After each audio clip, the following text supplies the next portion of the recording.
The Invictus Games are mourning the loss of one of their own. The international sporting event, which was founded by Prince Harry, announced in a statement on Wednesday that Serhii Karaivan, a member of the Ukrainian Invictus Games community, died on March 13 while fighting against the Russian invasion of his country. Serhii Karaivan, a former trialist for the Invictus Games and Warrior Games for Team Ukraine, lost his life in fighting on the 13th of March, 2022, and our thoughts go out to his family, friends, and the wider community, the statement read.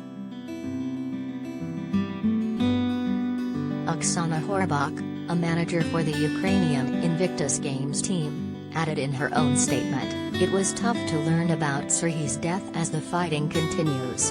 When we win, we will celebrate his life, talk about him, and his sense of humor, professionalism, patriotism and sports endeavors. And we will hug and cry and laugh because the memories of him bring joy and happiness," Horbach continued. "Please do not think of him as a martyr, he would not like it. Think of him as a celebrated Invictus Games community member, hero and defender of Ukrainian people." Similar to the Paralympics, the Invictus Games invite injured or sick military personnel and veterans to compete in sporting events. Harry, 37, started the Games in 2014. But amid the global COVID pandemic, the 2020 Invictus Games had to be cancelled, and the 2021 Invictus Games had to be postponed. They will now kick off in The Hague, Netherlands, from April 16 to 22 next month. The Invictus Games have previously been held in London in 2014, Orlando in 2016, Toronto in 2017, and Sydney in 2018. They will next take place in Düsseldorf, Germany, in 2023, as Harry previously announced in June 2021. Earlier this month, the Duke of Sussex chatted with members of the Netherlands team in a cute clip posted on Twitter ahead of the 5th annual Games.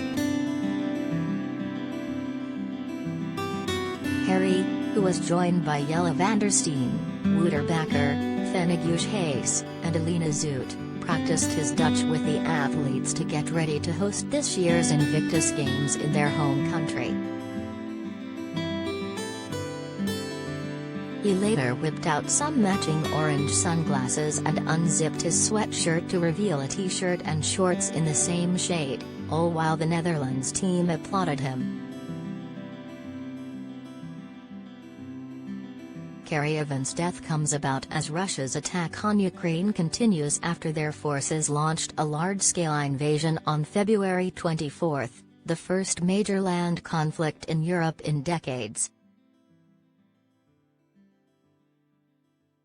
Details of the fighting change by the day, but hundreds of civilians have already been reported dead or wounded, including children. Millions of Ukrainians have also fled, the United Nations says. The invasion, ordered by Russian President Vladimir Putin, has drawn condemnation around the world and increasingly severe economic sanctions against Russia. With NATO forces massing in the region around Ukraine, various countries have also pledged aid or military support to the resistance. Ukrainian President Volodymyr Zelensky called for peace talks, so far unsuccessful, while urging his country to fight back.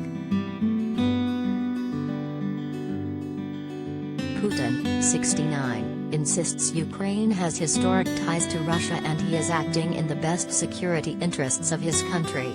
Zelensky, 44, vowed not to bend. "Nobody is going to break us, we're strong, we're Ukrainians," he told the European Union in a speech in the early days of the fighting, adding, "Life will win over death. And light will win over darkness." In its statement, the Invictus Games noted it is aware of Ukrainian competitors, staff and team management who have signed up to serve in the war again, even after injuries sustained in conflict with Russia since 2014. The Invictus Games Foundation offered support, but as a team they chose to stay and serve, the statement continued.